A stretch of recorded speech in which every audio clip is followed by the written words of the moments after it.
Hi everyone. I gotta tell you a story. Something happened yesterday. Really odd. I was inside the rig. It was 5 o'clock-ish, evening time. I had closed up the truck pretty much. But Lefty was still laying outside catching the last of the sun, the afternoon sun. So he was sitting, or I should say he was laying right out here on the black mat, an old fleet find. And so I'm inside the rig. And it's, quiet evening, not much going on out here. And Lefty started to bark at something. And I heard him get up and move, I can hear him in the dirt scruffing around. And he's barking.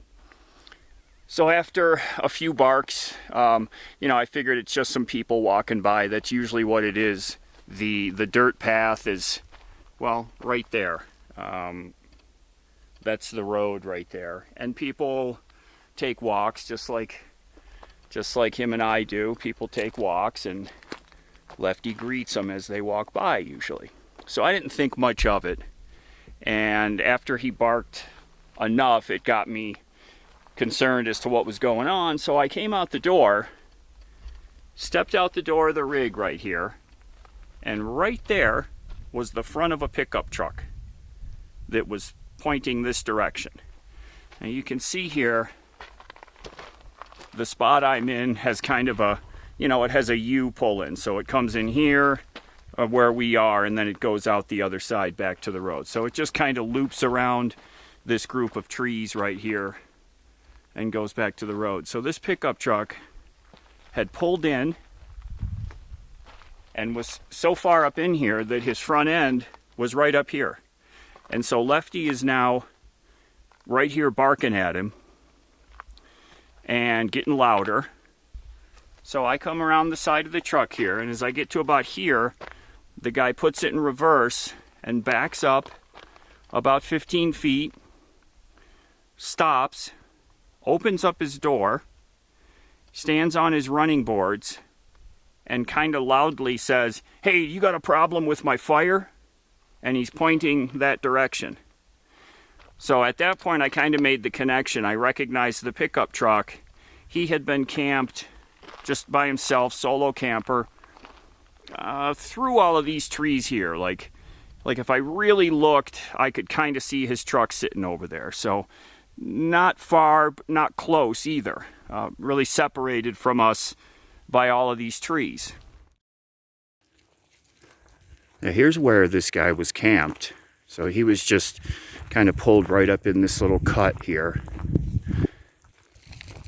And so compared to where we are, I don't know if you can see, but all through those trees, the other side of these trees is where our camp is. So we'll keep walking up in here. We'll keep going. And this is where he had a fire. Right over here. Right there. Yeah, he left a can, nice beer can. So you can see he's way up in here.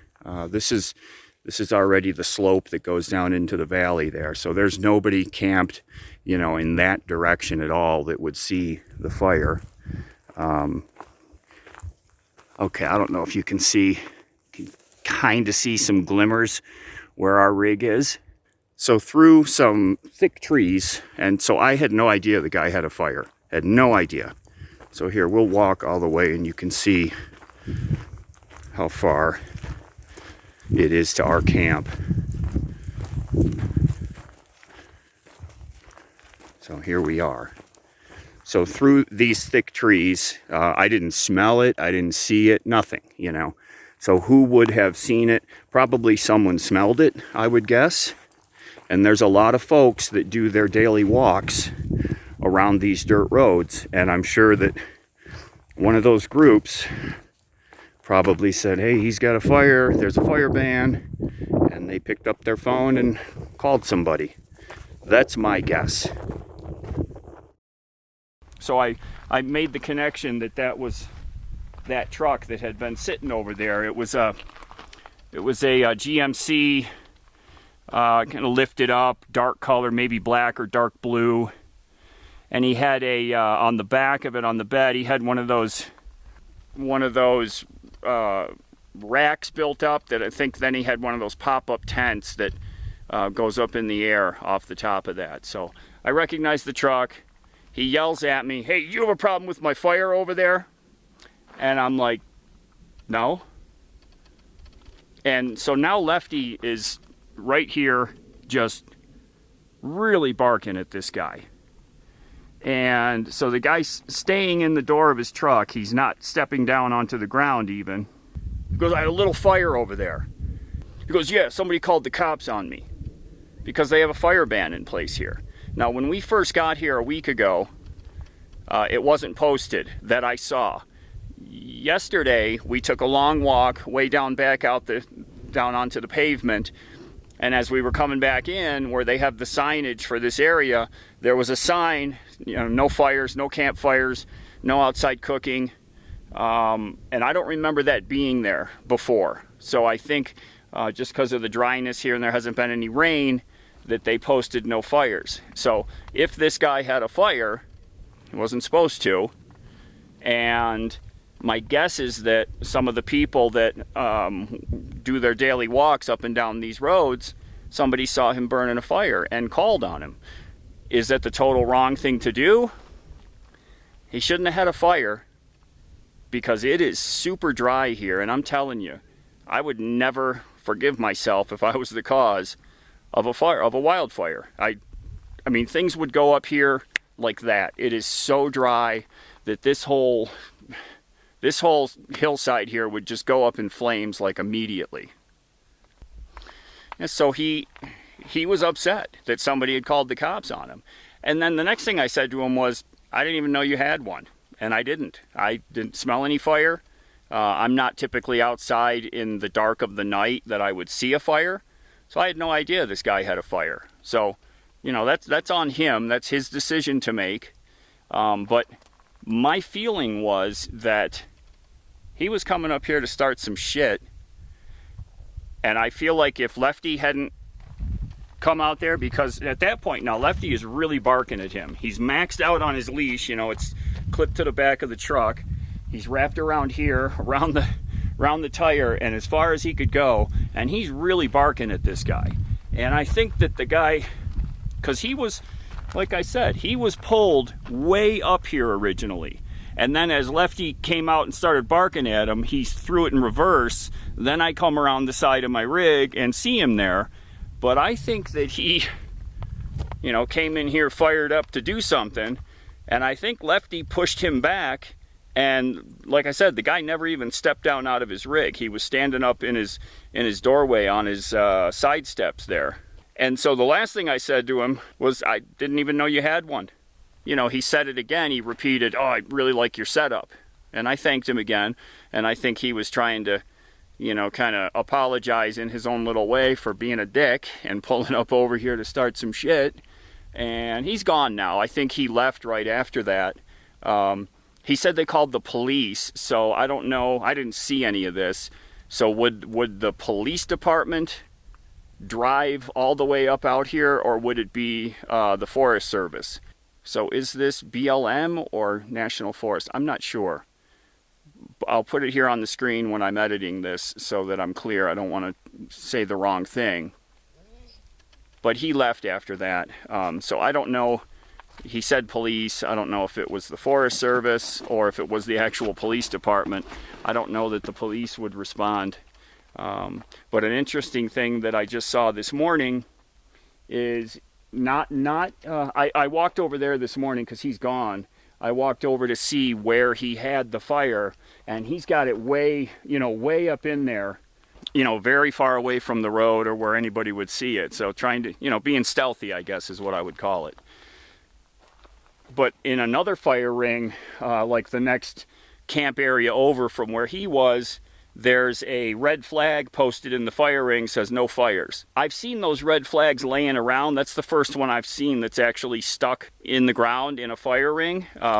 So they must come out here, the Forest Service, and stick those flags around the prominent fire rings so that people aren't starting fires. My feelings on what this guy was doing, I'm not like super straight-laced guy, but shame on him for breaking the fire ban, because you're playing you're playing with fire. If you're gonna be burning out here in this really dry conditions, you're really playing with fire. I mean, it is so dry here. All of this is just kindling, and I would hate for the guy with his little stealthy campfire to be the cause of a wildfire out here. As I thought about this after it happened yesterday, I really do believe that Lefty successfully chased this guy off. I really do think he did, because he was, I don't know, dogs must pick up clues from people, and he was, the hair down the middle of his back was standing up, and he was, back legs spread apart, tail straight up in the air, that's his tough bark, and really low barking, not his whiny bark when he wants to jump up in the cab of the truck kind of barking, but really aggressive sounding and holding his ground over there. And if his leash was longer, he would have gone farther towards the guy, I'm sure.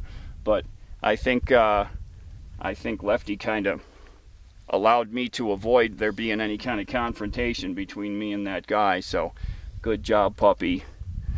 So as sweet and cool as he is, I've always wondered if he would be up to the task of protecting us if the situation ever arose, and I hope it never does, because I don't want him to ever have to be that dog. But I've always wondered about that. Would he step up and be a aggressive kind of guard dog kind of person? He showed me some stuff there yesterday. Now, just a quick story. That's a good example of some of the just odd stuff that happens when you're, living this lifestyle. A lot different than when I was living in my house back in Henrietta, New York. That kind of stuff doesn't happen, but it definitely happens out here. And you get a real mix of characters out here in this lifestyle. People that don't believe or abide by society rules. And so that mix of it's not lawless out here, but it's less lawless than when you're in a town or a city. So that mix can result in some strange things happening, and they do. So that was an interesting little end to the day yesterday, and kind of glad the guy is gone at this point, to be honest with you. Everybody take care, be safe like we are, and we'll see y'all again really soon.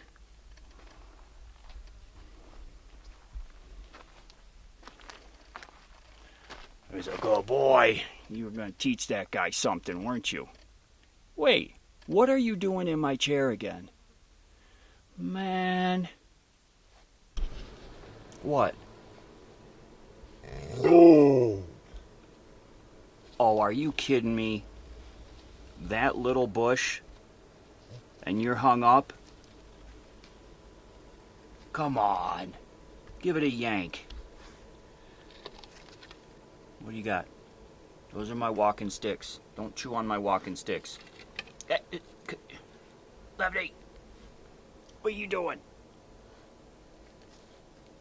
I can tell you're in a mischievous mood. We just came back from an 1.5-hour hike. I don't know how he's got any energy left. I was wiped out when we came back. We walked miles. Absolute miles.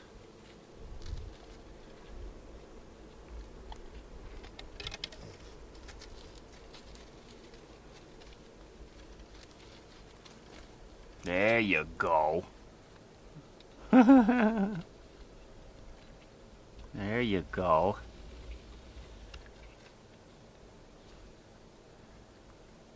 Oh, nice morning sun.